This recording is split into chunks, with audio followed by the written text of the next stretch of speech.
लैव्य व्यवस्था 25वां अध्याय। वचन 1 से लेकर 55 तक। 7वां वर्ष, विश्राम वर्ष।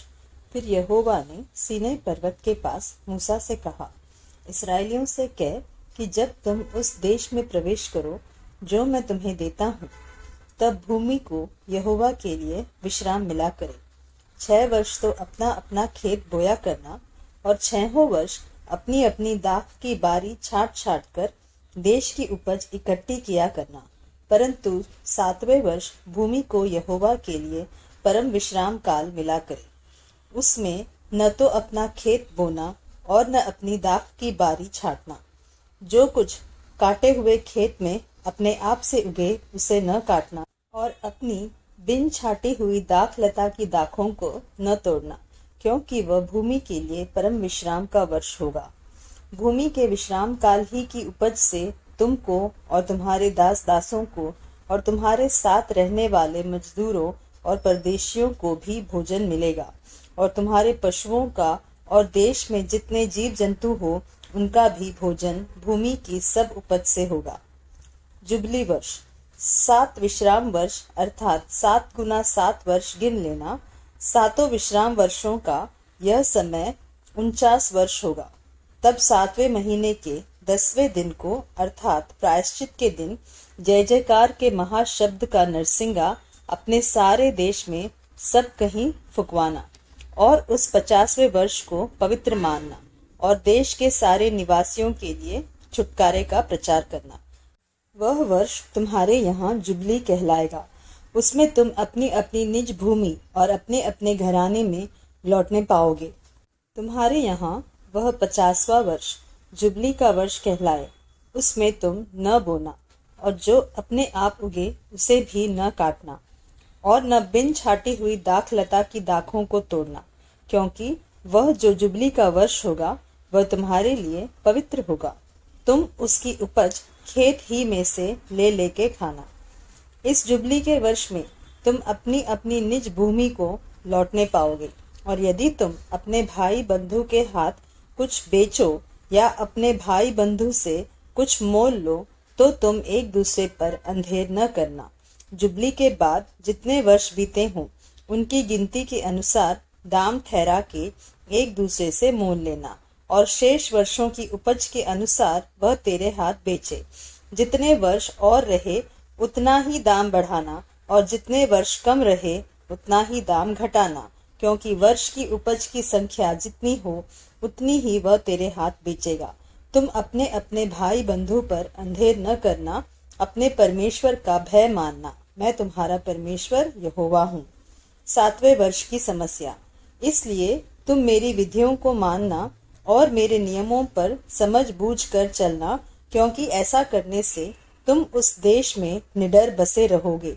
भूमि अपनी उपज उपजाया करेगी और तुम पेट भर खाया करोगे और उस देश में निडर बसे रहोगे। और यदि तुम कहो कि 7वें वर्ष में हम क्या खाएंगे, न तो हम बोएंगे न अपने खेत की उपज इकट्ठा करेंगे, तो जानो कि मैं तुमको 6वें वर्ष में ऐसी आशीष दूंगा कि भूमि की उपज 3 वर्ष तक काम आएगी। तुम 8वें वर्ष में बोओगे और पुरानी उपज में से खाते रहोगे, और 90वें वर्ष की उपज जब तक न मिले तब तक तुम पुरानी उपज में से खाते रहोगे। भू संपत्ति छुड़ाने की विधि। भूमि सदा के लिए बेची न जाए, क्योंकि भूमि मेरी है और उसमें तुम परदेशी और बाहरी होगे। लेकिन तुम अपने भाग के सारे देश में भूमि को छुड़ा लेने देना। यदि तेरा कोई भाई बंधु कंगाल होकर अपनी निज भूमि में से कुछ बेच डाले, तो उसके कुटुंबियों में से जो सबसे निकट हो वह आकर अपने भाई बंधु के बेचे हुए भाग को छुड़ा ले। यदि किसी मनुष्य के लिए कोई छुड़ाने वाला न हो और उसके पास इतना धन हो कि आप ही अपने भाग को छुड़ा सके, तो वह उसके बिकने के समय से वर्षों की गिनती करके शेष वर्षों की उपज का दाम उसको जिसने उसे मोल लिया हो फेर दे। तब वह अपनी निज भूमि का अधिकारी हो जाए। परंतु यदि उसके पास इतनी पूंजी न हो कि उसे फिर अपनी कर सके, तो उसकी बेची हुई भूमि जुबली के वर्ष तक मोल लेने वालों के हाथ में रहे, और जुबली के वर्ष में छूट जाए, तब वह मनुष्य अपनी निज भूमि का फिर अधिकारी हो जाए। फिर यदि कोई मनुष्य शहर पनाह वाले नगर में बसने का घर बेचे, तो वह बेचने के बाद वर्ष भर के अंदर उसे छुड़ा सकेगा, अर्थात पूरे वर्ष भर उस मनुष्य को छुड़ाने का अधिकार रहेगा। परंतु यदि वह वर्ष भर में न छुड़ाए, तो वह घर जो शहर पने वाले नगर में हो मोल लेने वाले का बना रहे और पीढ़ी पीढ़ी में उसी के वंश का बना रहे, और जुबली के वर्ष में भी न छूटे। परंतु बिना शहर पना के गांवों के घर तो देश के खेतों के समान गिने जाए, उनका छुड़ाना भी हो सकेगा और वे जुबली के वर्ष में छूट जाए। फिर भी लेवियों के निज भाग के नगरों के जो घर हो, उनको लेविय जब चाहे तब छुड़ाए, और यदि कोई लेविय अपना भाग न छुड़ाए, तो वह बेचा हुआ घर जो उसके भाग के नगर में हो जुबली के वर्ष में छूट जाए, क्योंकि इस्राएलियों के बीच लेवियों का भाग उनके नगरों में वे घर ही हैं, पर उनके नगरों के चारों ओर की चराई की भूमि बेची न जाए, क्योंकि वह उनका सदा का भाग होगा। कंगालों को उधार देना। फिर यदि तेरा कोई भाई बंधु कंगाल हो जाए और उसकी दशा तेरे सामने तरस योग्य हो जाए, तो तू उसको संभालना, वह परदेशी या यात्री के समान तेरे संग रहे। उससे ब्याज या बढ़ती न लेना, परमेश्वर का भय मानना, जिससे तेरा भाई बंधु तेरे संग जीवन निर्वाह कर सके। उसको ब्याज पर रुपया न देना और न उसको भोजन वस्तु लाभ के लालच से देना। मैं तुम्हारा परमेश्वर यहोवा हूँ। मैं तुम्हें कनान देश देने के लिए और तुम्हारा परमेश्वर ठहरने की मनसा से तुमको मिस्र देश से निकाल लाया हूँ। दासों को छुड़ाने की विधि।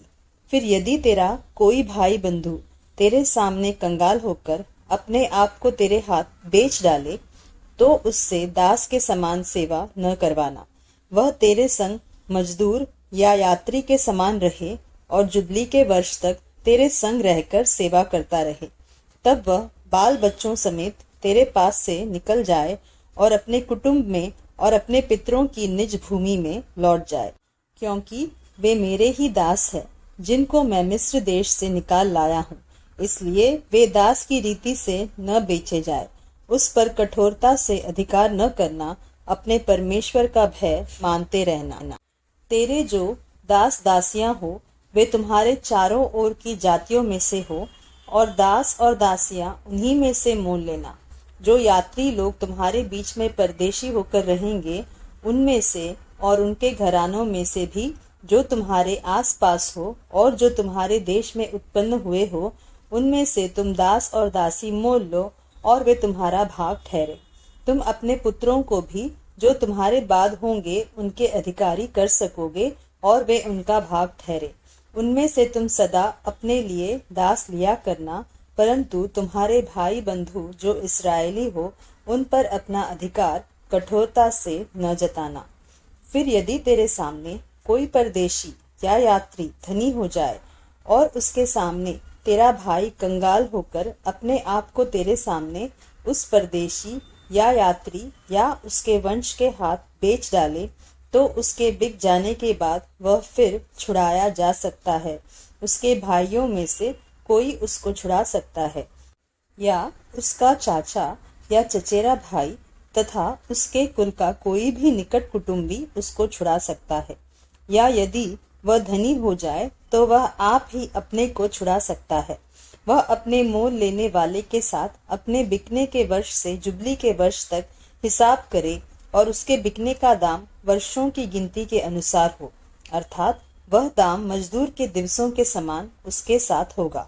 यदि जुबली के वर्ष के बहुत वर्ष रह जाए, तो जितने रुपयों से वह मोल लिया गया हो, उनमें से वह अपने छुड़ाने का दाम उतने वर्षों के अनुसार फेर दे। यदि जुबली के वर्ष के थोड़े वर्ष रह गए हो, तो भी वह अपने स्वामी के साथ हिसाब करके अपने छुड़ाने का दाम उतने ही वर्षों के अनुसार फेर दे। वह अपने स्वामी के संग उस मजदूर के समान रहे जिसकी वार्षिक मजदूरी ठहराई जाती हो, और उसका स्वामी उस पर तेरे सामने कठोरता से अधिकार न जताने पाए और यदि वह इन रीतियों से छुड़ाया न जाए तो वह जुबली के वर्ष में अपने बाल बच्चों समेत छूट जाए, क्योंकि इस्राएली मेरे ही दास है, वे मिस्र देश से मेरे ही निकाले हुए दास है। मैं तुम्हारा परमेश्वर यहोवा हूँ।